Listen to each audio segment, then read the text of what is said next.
በስመ አብ ወወልድ ወመንፈስ ቅዱስ አሐዱ አምላክ አሜን። ዘላለም ሥላሴ።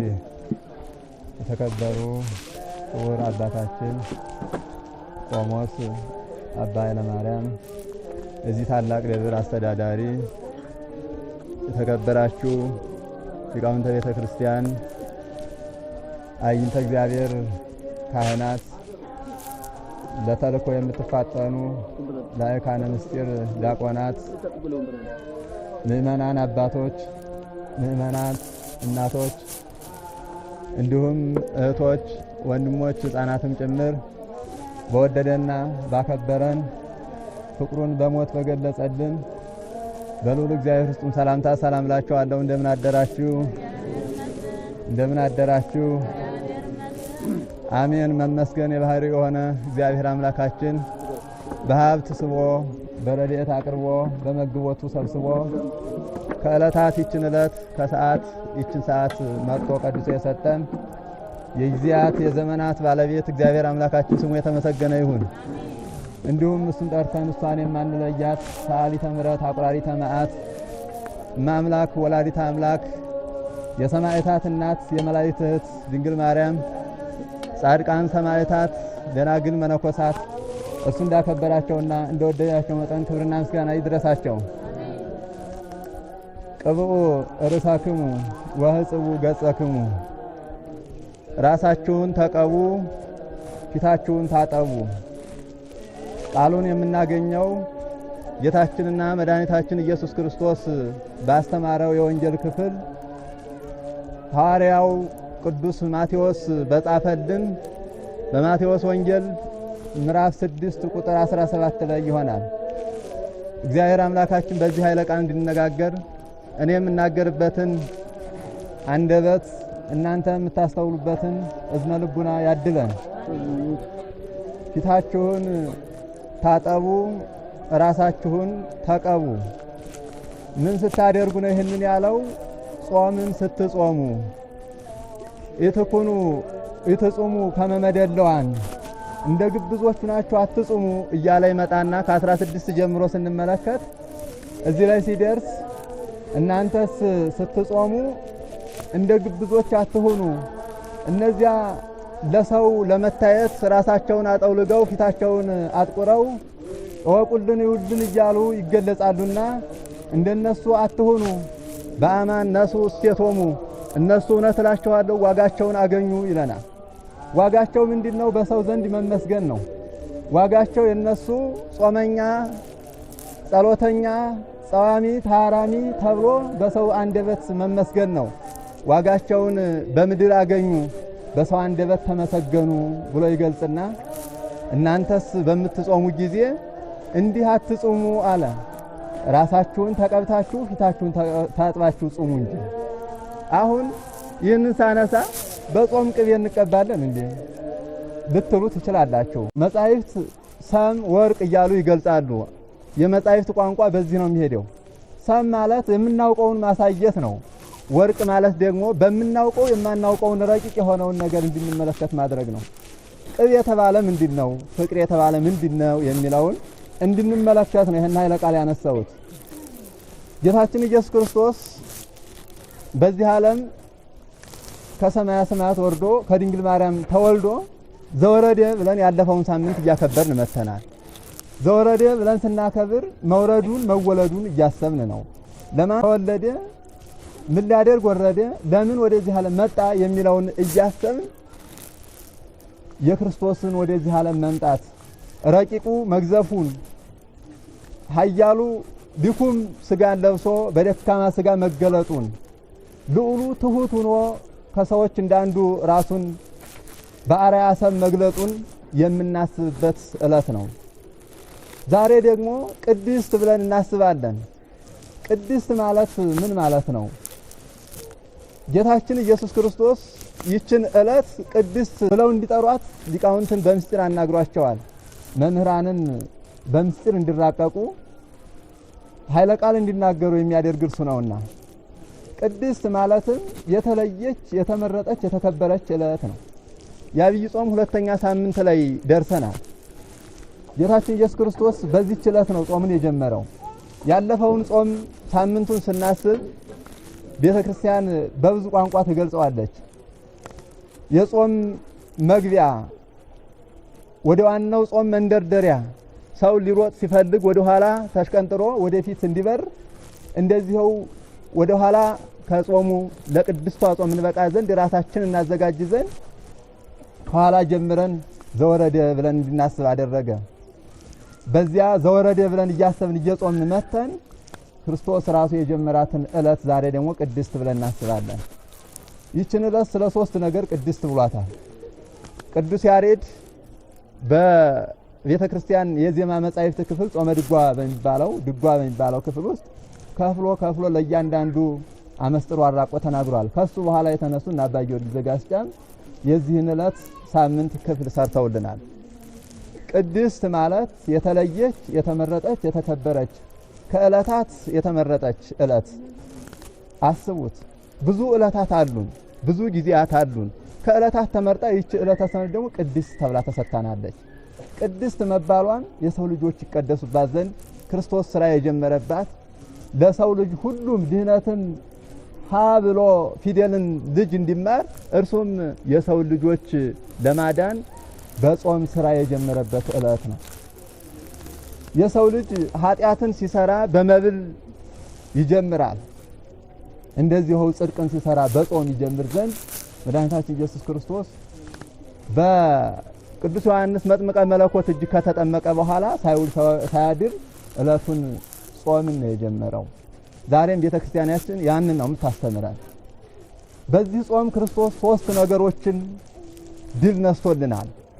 በዚህ ጾም ክርስቶስ የሰው ልጆች ወደ ቅድስናው ኑ እናንተ ሸክም የከበዳችሁ ኑ ወደ እኔ እረፉ፣ ኑ እኔ የደካሞች ማረፊያ ነኝ ብሎ በወንጌሉ እንደተናገረ ሰንበት ማለት እረፍት ነው። በዚህች የእረፍት ቀን እናርፍ ዘንድ ቅድስት ብሎ ጾሙን ጀመረ። እኛም ዛሬ ቅድስት ብለን የምናከብረው የምናስበው እርሱን አብነት አድርገን ነው።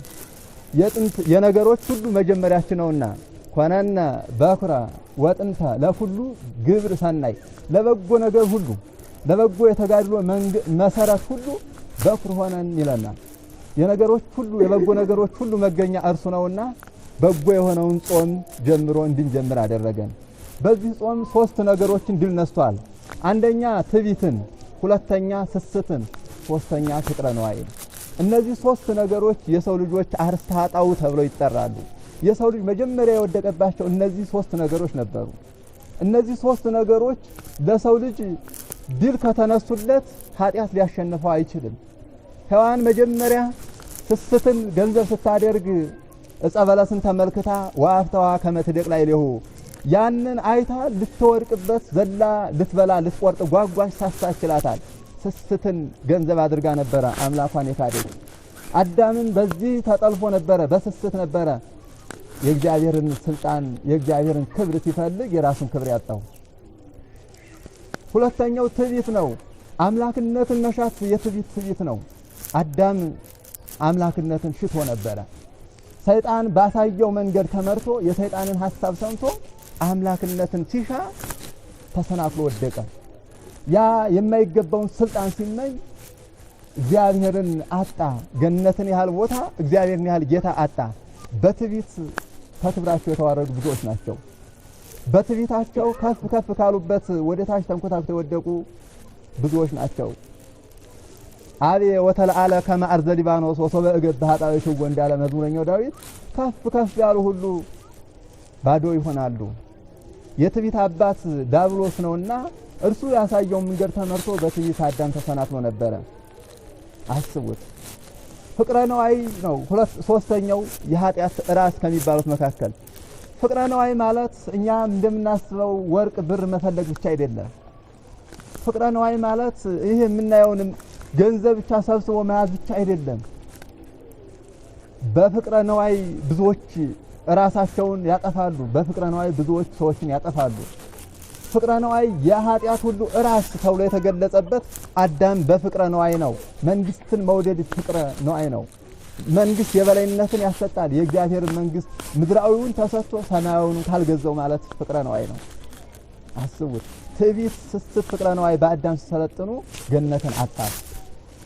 ከገነት የተዋረደው ከዚያ ክብሩ እንዲወድቅ ሆነው በዚህ መንገድ ነው።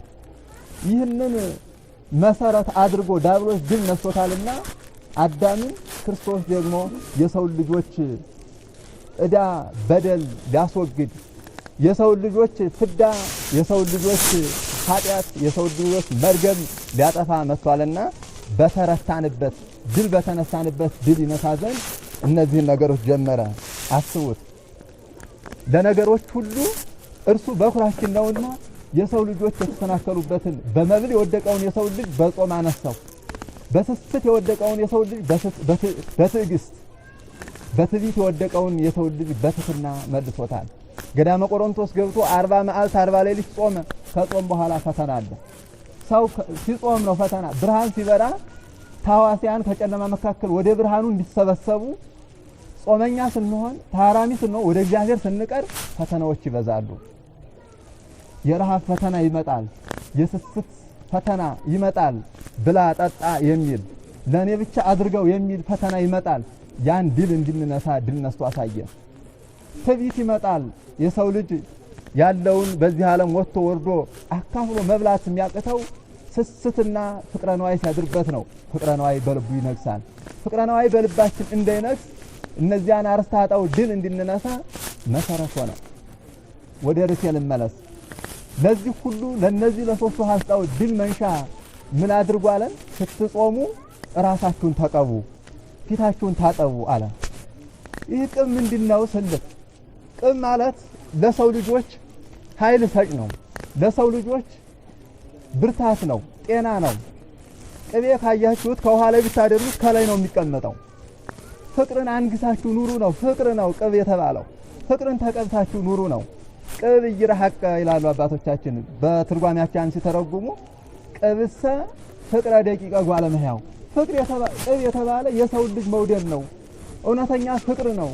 ትዕቢት፣ ስስት፣ ፍቅረ ነዋይ የሌለበት እውነተኛ ልብ ያለው ለክርስቶስ ራሱን ማስገዛት የሚችል ክርስቶስ ለሞተለት ፍጥረት ራሱን መስጠት የሚችል ብፁዕ ዘይሜጡ ነፍሶ ቤዛ ነፍሰ ቢጹ ስለ ወንድሙ ስለ እህቱ ስለ ወገኖቹ ራሱን አሳልፎ የሚሰጥ ንዑድ ክቡር ነው ብሎ የሕግጋት ሁሉ ፍጻሜ ያደረጋት ፍቅር ናት ቅብ የተባለችው። ቅብ ከውሃ ላይ ሰፎ እንዲገኝ ከኃጢአት አረንቋ ወጥታችሁ ከኃጢአት መርገም ወጥታችሁ ንስሐን ገንዘብ አድርጋችሁ እንባ የተባለ ወይም ደግሞ ፊታችሁን ታጠቡ የተባለ በንስሐ እንባ ታጥባችሁ ጾሙ ነው የተባለው። ምን እንድናደርግ? እነዚህን እርሱ ድል የነሳቸውን ሶስቱ አርእስተ ኃጣውእ ድል እንድንነሳ። እነዚህን ድል የነሳ ሰው ፍቅር ያለው ሰው እነዚህን ድል ለመንሳት አይቸገርም። እነዚያን ድል የነሳ ደግሞ 10ቱ ሕግጋትን 6ቱ ቃላተ ወንጌልን አንድ አድርጎ ይፈጽማቸዋል። አስቡት። ኢታምልክ የሚለውን በዚያው እናገኘዋለን። እያንዳንዳቸው እነዚህ ሶስቱ እንደ አዕማድ ሆነው 10ሩን ሕግጋት ሰብስበው የያዙ ናቸው። ካልሳሳ የወንድሙን የእህቱን ካልሳሳ የወገኖችን ሀብት ንብረት አይመኝም። ስስትን ድል የነሳ ሰው ለወንድሙ ይሰጣል እንጂ የወንድሙን አይቀማም። ትሕትናን ገንዘብ ያደረገ ሰው በወንድሞቹ በእህቶቹ በቤተሰቦቹ በወገኖቹ ላይ አይታበይም። በትሕትና ዝቅ ብሎ ይገዛል እንጂ ክርስቶስ ያደረገውን ነው አድርጉ ብሎ የሰጠን። እርሱ የነገሮች ሁሉ መሰረት ነውና የነገሮች ሁሉ መሪያችን ነውና እርሱ ዝቅ ብሎ እግር አጥቦ ትሕትናን አሳይቷል። እርሱ ስስትን ሲያጠፋ 5 እንጀራ 2 ዓሣ አበርክቶ ለብዙ ሕዝብ መግቦ አሳይቷል። የማበረክት እኔ ነኝ። በትሕትና በትዕግስት ሆነን እግዚአብሔርን ከለመነው ትንሹን ብዙ ጥቂቱን ደካማውን ኃያል አድርጎ የሚሰጥ አምላክ ነው። ለዚያ ነው ፊታችሁን ታጥባችሁ ራሳችሁን ተቀብታችሁ ጾሙ የተባልነው። እንደዚያ ካልሆነ የግብዞች ጾም ይሆንባቸዋል ነገረን። ጾማችን የልማድ ጾም እንዳይሆን እነዚህን ገንዘብ አድርገን እነዚህን ሶስት አርእስተ ኃጣውእ ድል ልናደርጋቸው ይገባናል። እነዚህም በሶስት ወገን የተሰጡ ናቸው። ትዕቢት በካህናት፣ ስስት በመነኮሳት፣ ፍቅረ ነዋይ በነገስታት ይጸናል። በነገስታት በካህናት በመነኮሳት የሚመጣውን ድል እንድንነሳ እንድንጾም አድርጎናል። ለምንድነው በእነሱ ላይ የሚጸነው ሲባል ካህናት ትዕቢት የሚያጠቃቸው አእምሯችን ምጡቅ ስልጣናችን ረቂቅ በምድር አይደለም በሰማይ እናስራለን እንፈታለን ሁሉ የኛ ብለው ይታበያሉ። ግን እውነት ነው ካህናት የሚያኮራ ስልጣን አላቸው። ካህናትን መጻሕፍት ናቸው ከፍ ያደረጓቸው። ነገስታትን በአናብስት ሲመስሉ ካህናትን በነብር መስለዋቸዋል። ነብር በታች ያለች ፍየል በዛፍ ላይ ያለች ወፍ አታመልጠውም። አስቡት። ካህንን በምድር ያሉ ምእመናን በሰማይ ያሉ ነፍሳትን ያስምራል፣ ያስራል፣ ይፈታል። ይህ ስልጣን ስላለው ግን አያስታብይም፣ ግን አያኮራም። ለምን? የነገሮች ሁሉ መሰረት፣ የነገሮች ሁሉ ምንጭ፣ የቅድስና ሁሉ ባለቤት፣ የስልጣን ባለቤት ክርስቶስ ነውና ምንት ብከ ዘይነታ ይተምታልከ ወምንት ብከ ዘይኮነ ውህበለከ ካንተ የሆነ ከሌላ ያላገኘኸው ላንተ ያልተሰጠ ከሌላ ምን አለ ብሎ ቅዱስ ጳውሎስ ይጠይቃል።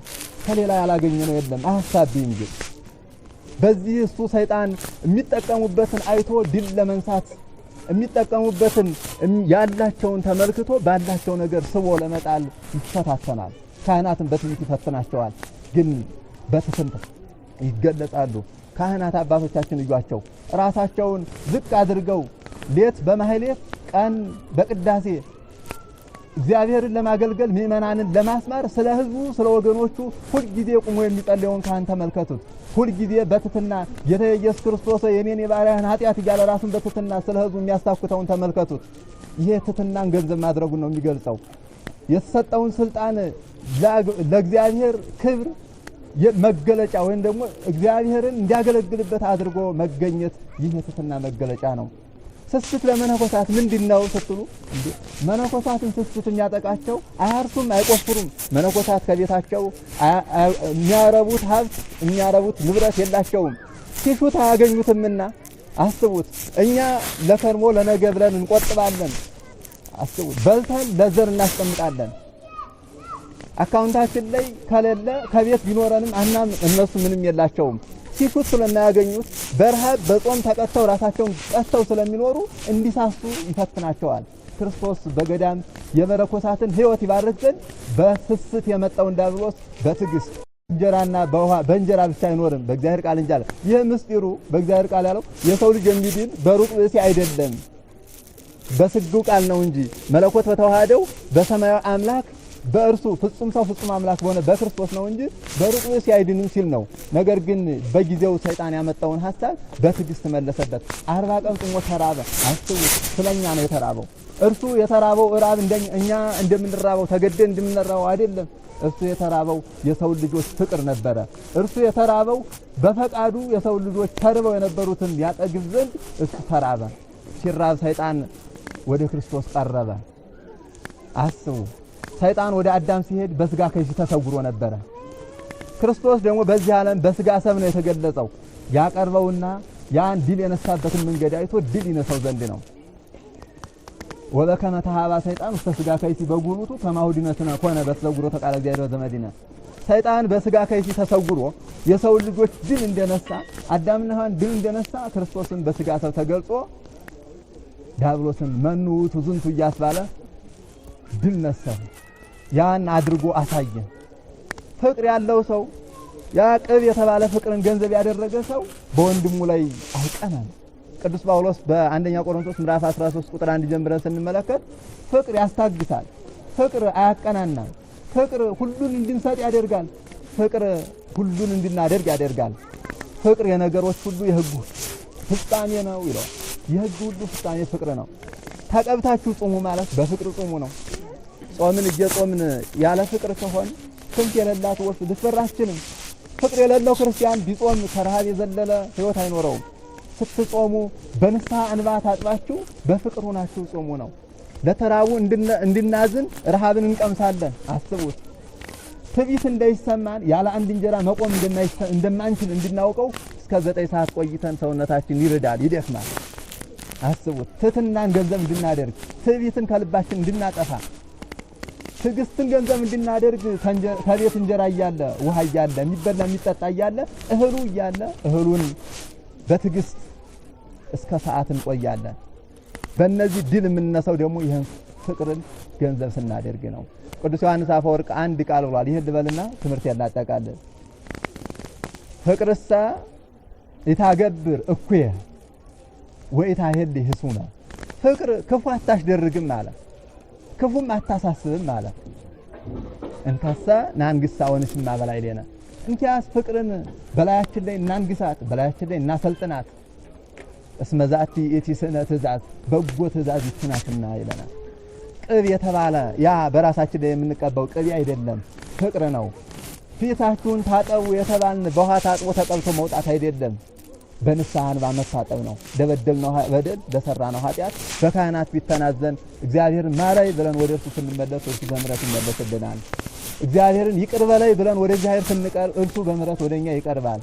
በዚያ መንገድ ስንጾም እግዚአብሔር አምላካችን ምሕረትን በእኛ ላይ ያወርዳልና ፍቅር ቅብ የተባለ ፍቅርን ገንዘብ አድርገን ይህንን የተሰጠንን የበረከት ጾም አስቡት። የበረከት ጾም ነው። ራሳችን እናከብርበት ዘንድ ራሳችን እንቀድስበት ዘንድ የተሰጠንን ጾም እንድንጾም እግዚአብሔር አምላካችን ማስተዋልና ጥበቡን ያድለን። ሰምተን እንድናስተውል ፍሬ እንድናፈራ የጾማችን በረከት እንድንበላ እግዚአብሔር አምላካችን የበረከት ባለቤት ነውና በረከቱን ያድለን። ወስብሐት ለእግዚአብሔር ወለወላዲቱ ድንግል ወለመስቀሉ ክቡር። ይቆየን።